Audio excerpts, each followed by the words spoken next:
વધુ એક શાળાને નોટિસ ફટકારવામાં આવી છે। ઓઢવ ખાતે આવેલ નટરાજ શાળામાં સરપ્રાઇઝ ચેકિંગ દરમિયાન 13 જેટલી ખામીઓ સામે આવી।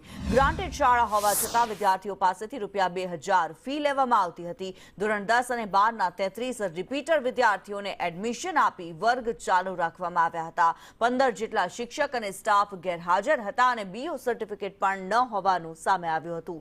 આ વિવિધ બેદરકારીને લઈને શાળાને 10 તારીખે ખુલાસા સાથે હાજર થવા જિલ્લા શિક્ષણાધિકારીએ નોટિસ ફટકારી। નોટિસ જે પણ આપવામાં આવી છે એના માટે અમારો ખુલાસો 10 તારીખે માંગેલો છે। અમારો જે પણ જવાબ છે ખુલાસો એ અમે 10 તારીખે ડીઓ સાહેબને રજૂ કરીશું। નોટિસમાં તો બીયુ પરમિશનનો ઉલ્લેખ છે, પછી શાળામાં સંખ્યા બાબતનો ઉલ્લેખ છે।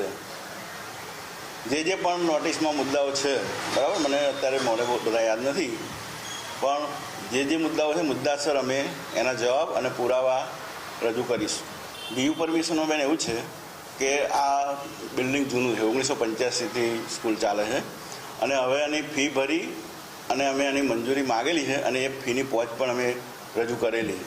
એટલે થોડા સમયમાં બીયુ પરમિશન આવી જશે।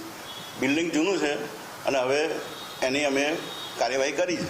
નટરાજ સ્કૂલ જેની અંદર સરપ્રાઇઝ ચેકિંગ કરવામાં આવ્યું અને ઘણી બધી અનિયમિતતાઓ સામે આવી। સદર શાળા લઘુમતી છે, ગ્રાન્ટેડ શાળા છે, તેમ છતાં વિદ્યાર્થીઓ પાસેથી 2000 જેટલી ફી લેવામાં આવે છે। રિપીટર વિદ્યાર્થીઓ જે છે તેમને રેગ્યુલર વિદ્યાર્થી તરીકે પ્રવેશ આપી વર્ગખંડો જે હોય છે ગ્રાન્ટેડ વર્ગ એ ચાલુ રાખી અને જે છે એ ગ્રાન્ટ મેળવવા માટેનો પ્રયાસ કરેલો છે, જે સ્પષ્ટ દેખાઈ આવ્યો છે કે રિપીટર વિદ્યાર્થીઓને પ્રવેશ આપે માટે જે સરકારની ઈડીઆર યોજના અંતર્ગત જે પુસ્તકો આપવા બાબત છે એમાં પુસ્તકો જે છે વિદ્યાર્થીઓને આપેલા ના હોય તેવા અમને પુસ્તકોના થોક જોવા મળ્યા। સાથે જૂની સાયકલો પણ ભંગાર હાલતમાં જોવા મળી કે જે સરસ્વતી સાદરા યોજના હેઠળ દીકરીઓને સરકાર દ્વારા આપવામાં આવતી હોય છે એ પણ ભંગાર હાલતમાં જોવા મળી।